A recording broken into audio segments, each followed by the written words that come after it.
Olá! Nesse vídeo vou conversar com vocês sobre características de autismo em meninas. O meu nome é Patrícia Taranto, eu sou fonoaudióloga e nesse vídeo quero trazer características específicas mais associadas aos quadros de autismo nas meninas. Por que falar assim de uma forma diferente, né? Será que tem tanta diferença do autismo no caso das meninas para os meninos? Então, não é que as características em si, né, conforme eu for falando, você vai identificar, mas os meninos também apresentam dessa forma.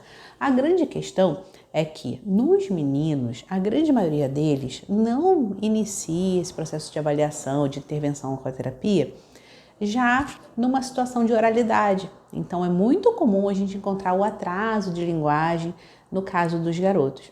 Já nas meninas, isso já não está tão presente, essas meninas elas falam. E até por isso acaba mascarando muito, será que tem autismo mesmo, né? Será que não tem? A família acaba demorando um pouco mais para buscar o diagnóstico, para buscar uma intervenção, porque o desenvolvimento da fala está acontecendo. Então, quais seriam as características para a gente ter uma preocupação maior? A questão do comportamento social, ela fica marcada nas meninas também, só que a menina, ela se dá a interação, a menina, ela é falante. A questão é que enquanto nos meninos eles sempre buscam pares, né? Então a brincadeira, ter mais afinidade ou compartilhar de coisas, né, com adultos ou crianças bem mais velhas, nas meninas isso já não acontece. As meninas procuram crianças da sua idade, em geral do mesmo sexo, né? Então em geral procuram meninas, ou crianças mais novas, tá? Porque para elas é mais fácil essa comunicação, essa interação com as crianças que são mais novas, tá? Nas meninas também, apesar delas falarem, existe um traço muito comum, muito presente, que é a dificuldade com a pragmática, com a prosódia nessa fala. O que é isso? É aquela fala mais monótona, mais robotizada. Então pode até ter uma fala própria, porque a gente sabe que no autismo é muito comum a gente encontrar características de recorte de fala. Não precisa nem ser a ecolalia. Na ecolalia, a criança repete imediatamente e usa daquela fala do outro para se tornar recíproca, para conseguir engajar num diálogo. Então, eu perguntei alguma coisa, ela vai e repete sempre o finalzinho. Esse seria mais a presença da ecolalia. Ou ela fica com um recorte de fala em que o tempo inteiro ela fica repetindo aquilo, né? Mas no caso das meninas, não é esse tipo de característica que acontece. É uma fala que pode ser por recorte linguístico, então pode ser sim uma parte da fala de alguém, e olha lá, ela tá imitando o jeito que o fulano fala, e olha lá, ela tá imitando o jeito que eu pergunto se ela quer água, por exemplo. Mas ela pode ter a sua fala própria bem instituída, só que com essa característica de uma fala mais robotizada, no sentido de não ter tanto aquelas nuances de fala, sabe? Eu gostei, muito obrigada. Não, muito obrigada. Eu gostei. A Maria queria jogar bola, então não fica natural. Essa seria uma característica que fica bastante evidente nelas, sabe? Então fica bastante atento a esses detalhes.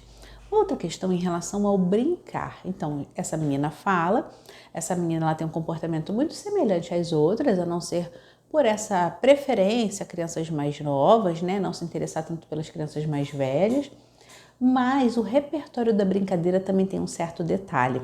Ela é muito rígida na brincadeira, então ela sempre quer brincar com as mesmas coisas e daquele jeito dela, sabe?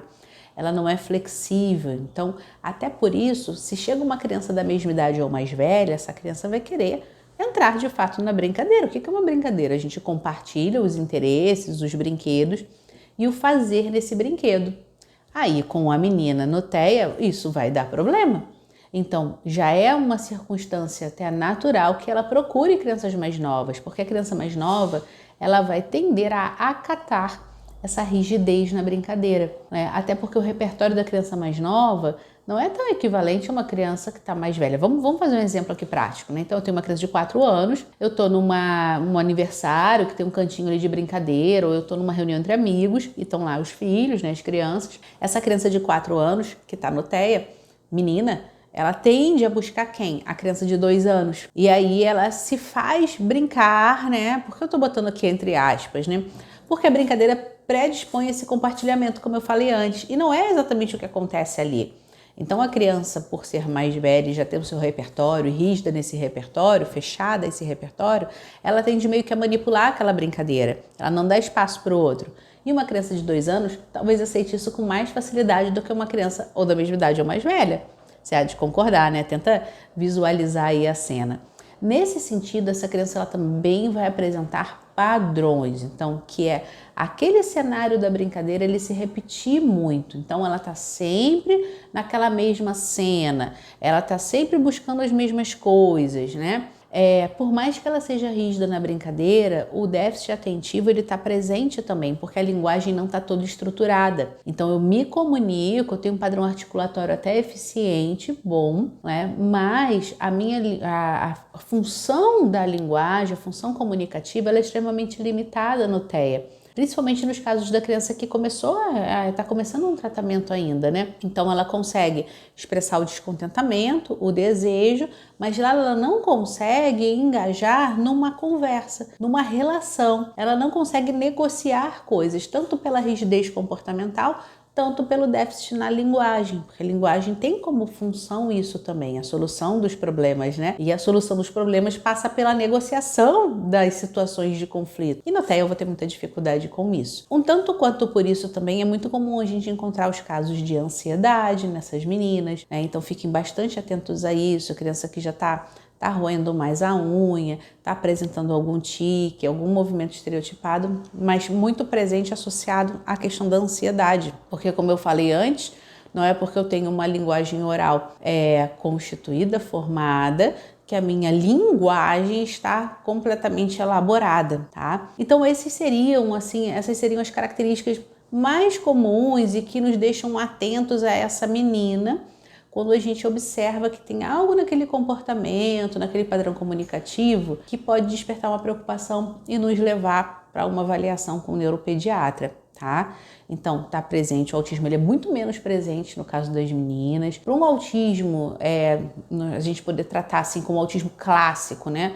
No caso das meninas, ele é um autismo muito mais presente, então é mais evidente a gente encontrar meninas no TEA quando o caso é mais grave, tá? Porque nos casos mais comuns de TEA em meninas, a gente encontra esse perfil de criança que eu passei para vocês. Então, a rigidez na brincadeira, não tanto no comportamento, mas muito mais no brincar. Uma fala que é uma fala mais estruturada, mas que não é uma fala natural, de engajamento de conversa, né? Então, com essa dificuldade nessa nuance de fala, uma fala mais robotizada, né, com menos emoção na fala, digamos assim. Espero que esse vídeo tenha te ajudado a esclarecer um pouco desses pontos. Não deixa de curtir, encaminhar para alguém que possa estar precisando dessas informações. Passa lá em cima, ativa o sininho e se inscreve no canal para receber todas as notificações. E até uma próxima!